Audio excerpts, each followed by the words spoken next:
नमस्कार, दर्या पुणे न्यूज चॅनलमध्ये आपल्या सगळ्यांचे स्वागत। मी शेख मुजमिल। हिमायतनगर तालुक्यातील अंधेगाव येथील एक धक्कादायक घटना समोर येत आहे।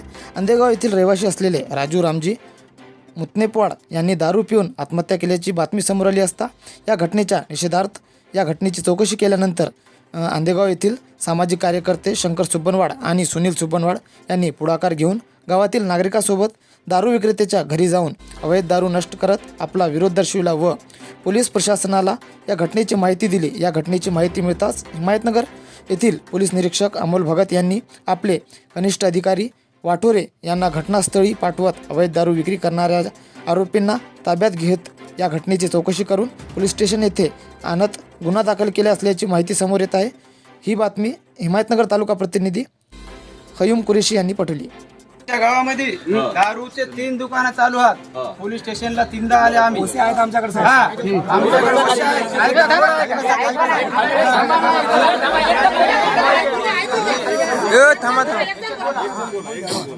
साहेब, काल आमच्या गावामध्ये जवान माणूस फाशी घेऊन मेला आणि ते माणूस मेला त्याला 100% दारूच्या याच्यात मेला, निशामध्ये दारूच्या नशेत फाशी घेतला। त्याला काही कळालं नाही, सकाळपासून उठलं की त्याचं दारू कुठे नाही नोंदवली।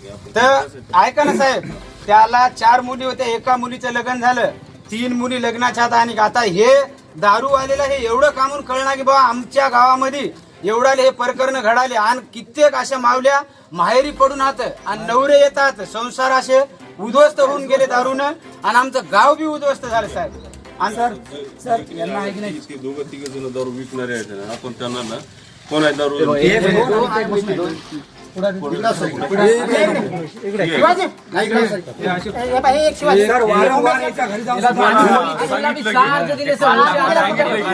लाजा वाटतात का मग?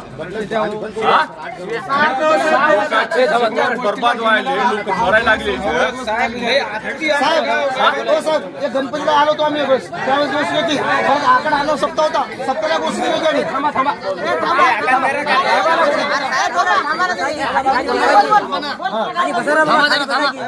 खाली बसायची बाबा, खाली बसा, बिलकुल दारू बंद करू।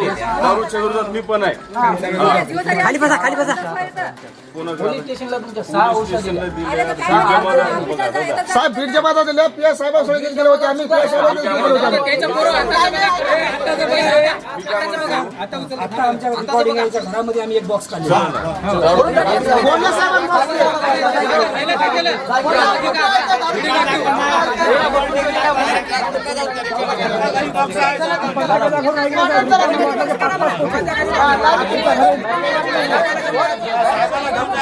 वाटर दिला साहेब,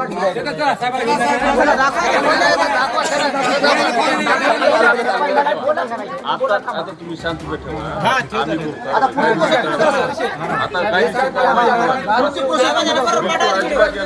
अजिबात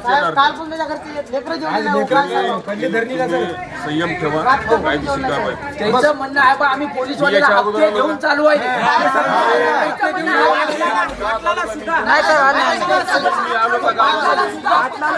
आमच्या माणसासमोर हप्ता घेतलेला आहे। वारंवार सांगणं आहे, आमच्या पाटीला ऐकल्या दुर्लक्ष करायला, हप्ते घ्यायला सोडून द्यायचे। आता याचा नातेवाईक